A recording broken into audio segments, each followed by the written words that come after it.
प्रभु जगन्नाथ जी की स्नान यात्रा, जिसे देव स्नान पूर्णिमा भी कहा जाता है, जगन्नाथ टेम्पल की सबसे पवित्र और प्राचीन परंपराओं में से एक है। इस दिन भगवान जगन्नाथ, बलभद्र और सुभद्रा का 108 पवित्र कलशों के जल से महाअभिषेक किया जाता है। स्नान यात्रा की पौराणिक कथाओं के अनुसार कहा जाता है कि ज्येष्ठ पूर्णिमा के दिन भगवान जगन्नाथ का दिव्य प्राकट्य हुआ था। इसी कारण हर वर्ष उनके जन्मोत्सव के रूप में भव्य स्नान कराया जाता है।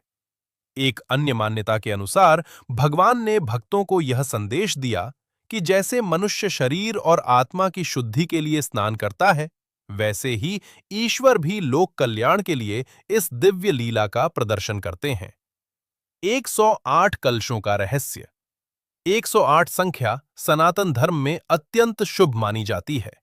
108 उपनिषद, 108 दिव्य नाम, 108 जपमाला के मन के, 12 राशियां गुणा 9 ग्रह बराबर 108। इसी कारण भगवान का अभिषेक 108 स्वर्ण, रजत या ताम्र कलशों में भरे पवित्र जल से किया जाता है। यह जल मंदिर परिसर के भीतर स्थित पवित्र कुएं सुना कुआं लिया जाता है। इस कुएं का जल केवल इसी विशेष अवसर पर निकाला जाता है। जल में चंदन, कपूर, केसर, पुष्प और अनेक सुगंधित औषधियां मिलाई जाती हैं। स्नान की प्रक्रिया सुबह भगवान जगन्नाथ, बलभद्र और सुभद्रा को गर्भगृह से भव्य शोभा यात्रा के साथ स्नान मंडप पर लाया जाता है। वेद मंत्रों, शंखनाद और घंटियों की ध्वनि के बीच सेवायत 108 कलशों से भगवान का अभिषेक करते हैं। हजारों श्रद्धालु इस दिव्य दृश्य के दर्शन करते हैं। स्नान के बाद क्या होता है? मान्यता है कि इतने शीतल जल से स्नान करने के बाद भगवान को ज्वर, बुखार हो जाता है। इसलिए वे लगभग 15 दिनों तक विश्राम करते हैं।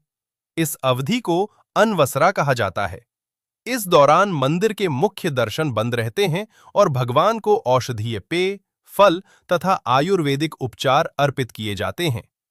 फिर आते हैं भगवान नए रूप में विश्राम के बाद भगवान का नव यौवन दर्शन होता है। इसके पश्चात वे भव्य रथ यात्रा में अपने भक्तों को दर्शन देने निकलते हैं। इस लीला का आध्यात्मिक संदेश। 108 कलश संपूर्ण ब्रह्मांड की दिव्य ऊर्जा का प्रतीक हैं। स्नान आत्मा और जीवन की शुद्धि का संदेश देता है। भगवान का बीमार होना यह दर्शाता है कि वे अपने भक्तों के सुख दुख में सहभागी हैं। विश्राम के बाद नवयौवन दर्शन हमें सिखाता है कि हर कठिनाई के बाद नया जीवन और नई ऊर्जा प्राप्त होती है। यही कारण है कि जगन्नाथ जी की स्नान यात्रा केवल एक धार्मिक अनुष्ठान नहीं, बल्कि भक्ति, करुणा, शुद्धि और पुनर्जागरण का अद्भुत उत्सव मानी जाती है।